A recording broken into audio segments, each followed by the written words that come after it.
Student ഉണ്ടാക്കിയ ഒരു profit ആണ്. ഏകദേശം 8,000 രൂപകളാണ് ആളുണ്ടാക്കിയ പ്രോഫിറ്റ്. അപ്പോൾ അതിൽ ഒരു ട്രേഡിന് മേലെടുത്തിട്ടുണ്ട്. അപ്പോൾ നമ്മുടെ ഓഡിയോട്ടി സ്ട്രാറ്റജി എല്ലാത്തിലും വർക്ക് ആവും, അല്ലെങ്കിൽ ഓഡിയോട്ടി സ്ട്രാറ്റജിയിൽ പ്രോഫിറ്റ് ലിമിറ്റഡ് ആണോ, അതാണ് ഒരു ഡൗട്ട് വന്നത്. അതായത് നമ്മൾ ഓഡിയോട്ടി സ്ട്രാറ്റജി എന്ന് പറയുമ്പോൾ ഒരു ദിവസം ഒരു ട്രേഡ്, അതാണ് ഉദ്ദേശിക്കുന്നത്. അപ്പോൾ അതിലുള്ള റിസ്ക് മാനേജ്മെന്റ് എങ്ങനെ കറക്റ്റായിട്ട് ചെയ്യുന്നതാണ് അത് ഉദ്ദേശിക്കുന്നത്. അതല്ലെങ്കിൽ നിങ്ങൾക്ക് നല്ല ഹൈ പ്രോഫിറ്റ് ഉണ്ടാകാനുള്ള സാധ്യതയുണ്ട്. കാരണം എന്താ വെച്ചാൽ നമ്മൾ കറക്റ്റ് സ്ട്രാറ്റജി വെച്ച് ചെയ്യുകയാണെങ്കിൽ നമുക്ക് ഒരുപാട് ട്രേഡ് എടുക്കാം, ഒരുപാട് പ്രോഫിറ്റ് ഉണ്ടാക്കാം.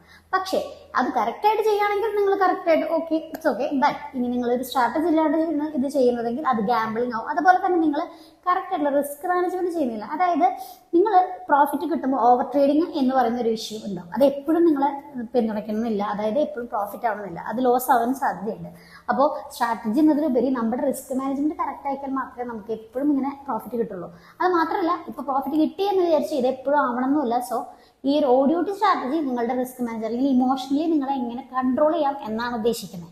അപ്പോൾ അത് ശ്രദ്ധിച്ച് വേണം ട്രേഡ് എടുക്കാനായിട്ട്. അപ്പോൾ ഈ ഓഡിയോട്ടി സ്ട്രാറ്റജി എന്താണെന്ന് ചോദിക്കുന്നത് അതൊരു റിസ്ക് മാനേജ്മെന്റ് റൂളാണ്. നിങ്ങൾ കണ്ടിന്യൂസ് ആയിട്ട് അല്ലെങ്കിൽ എപ്പോഴും ഫോളോ ചെയ്യേണ്ട റൂളാണ്.